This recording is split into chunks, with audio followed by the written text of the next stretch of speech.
Paper Crafters, this is Heather Cooper from Playing with Paper Crafting.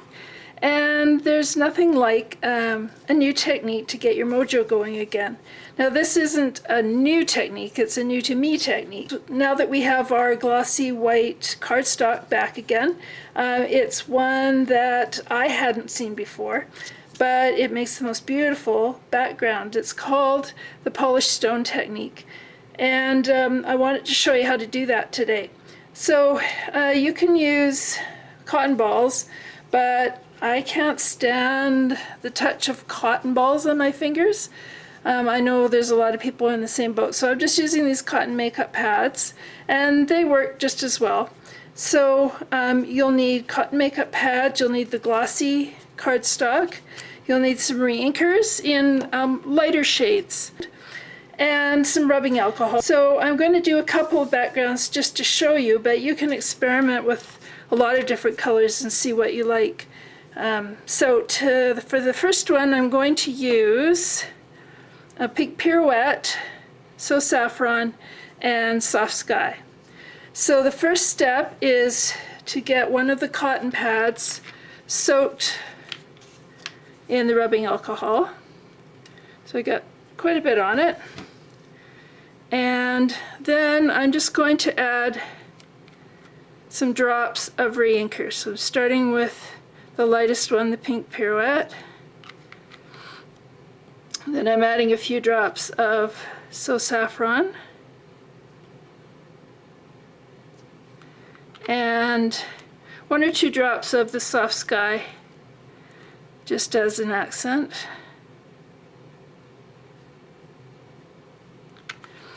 Okay, now this is really simple. I just sort of fold it up like this, and then I just start jabbing it all over the paper, dabbing it like this, and you go, ooh, but it doesn't stay like that. The neat thing is the alcohol spreads out the color quite quickly and softens it, so it kind of looks, you know, like a marble or a stone countertop, granite kind of idea, and it just smooths it out. I turn my hand when I'm doing the dabbing just to vary the look a little bit, and then when that's done, when I've got as much on, you might want to cover up some of the little white spots there, but you don't have to.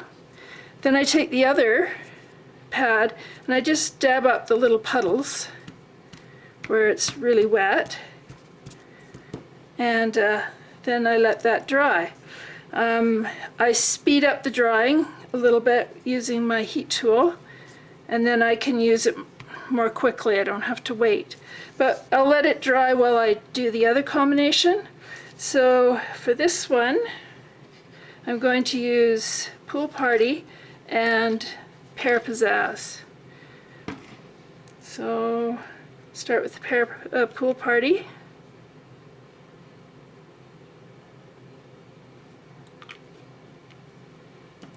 And then the Pear Pizzazz.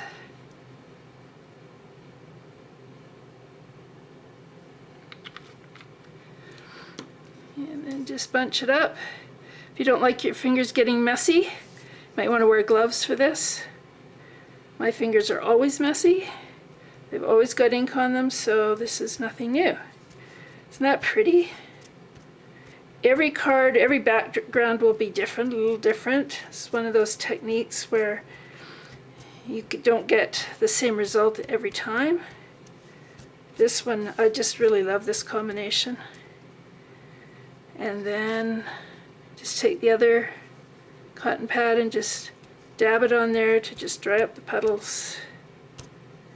If you leave it for a little longer, the puddles kind of smooth out a little bit, but this keeps it from getting too harsh, too dark. Okay. There's the results from those two, and there's so many different combinations. I saw a really pretty one done using, well, I've got one here actually. This is using Sahara Sand and Smoky Slate. What else did I use?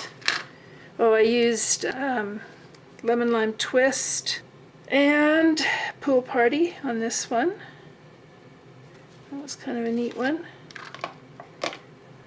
And yeah, I think that's about it. The rest were the same as these. So I'm just going to speed the drawing up a little bit with my heat tool.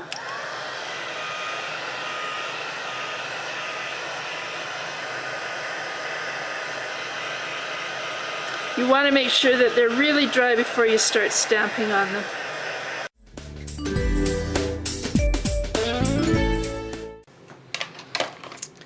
So there you go, with two great backdrops. I'll show you the card that I made using one of those backdrops. So it's a great card for a silhouette kind of sentiment on it, but I've seen them used for all sorts of stamping on the front. Just be careful when you're stamping on the glossy cardstock because it is slick and you can easily twist your stamp a little bit and get a blurred image, so just be careful with that. And that's about all for the polished stone technique. It's really easy. You got to try it yourself and see what you come up with. So join me on my blog at playingwithpapercrafting.com for other ideas and tips and tools for stamping. Thanks. Bye-bye.